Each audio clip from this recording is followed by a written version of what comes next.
Well, it is a case of too little, too late. This is what a section of farmers are saying as they pour cold water on the government's latest efforts to fertilize the subsidy. Earlier this week, the Minister of Agriculture announced that the government would discount DAP fertilizer in a bid to cushion farmers from the rising cost of production. But as Lois Wangoi reports, some farmers in the North Rift still feel disenfranchised despite the ongoing efforts. Albert Bitok is well into his planting season. He is a maize farmer from Ngeria, Uasin Gishu County. We caught up with him while he is loading his tractor with seed and fertilizer for his last stretch of planting.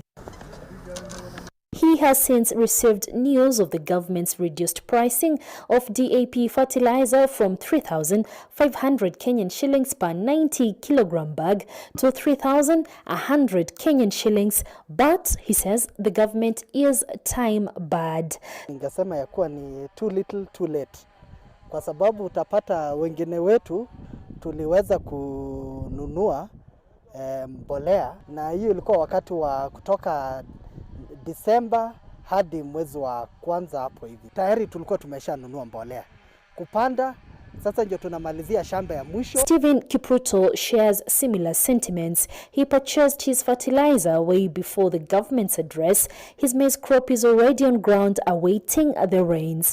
Hiyo tangazo imekuja kwa wakati ambao imechelewa sana. Labda kwa wale wakulima ambao hawajanunua mbolea, kwa ajili wale wakulima wengi tayari waliweza kununua mbolea katika hali ya bei ya ile ya bei juu ambao ilikuwa bei ya 1,300, 1,400.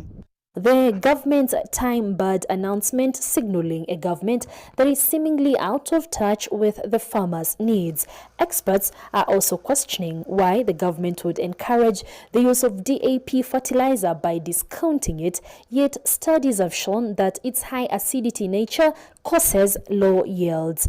Kama kuna wale wamekuwa kwa cooperatives, wamenunua mbolea kwa bei ya 2,900, 3,000. Wakati serikali wanasema wanajaribu njia ya kuweka iwe nafuu, bado iko above ile kitu wakulima wanataka kuangalia. On Kenyan borders, the maize importers are stranded and counting losses over increased red tape on maize importation. A fortnight ago, the government made a U-turn on its ban on maize imports. Uganda has been the worst hit by the stalemate as it exports at least 90% of its maize to Kenya. Kenyan maize farmers are seemingly reaping from the confusion surrounding maize importation as they get to sell their crop at a higher pricing owing to the gap between demand and supply of maize in the country. The increasingly problematic business of maize has seen more farmers shy away from maize farming. For instance, the farmer on whose land we are tells me that last year he put 15 acres on maize farming, but this year he has reduced that to 7 acres only. Lois Wangoi, NTV Business, Ngeria in the county of Uasin Gishu.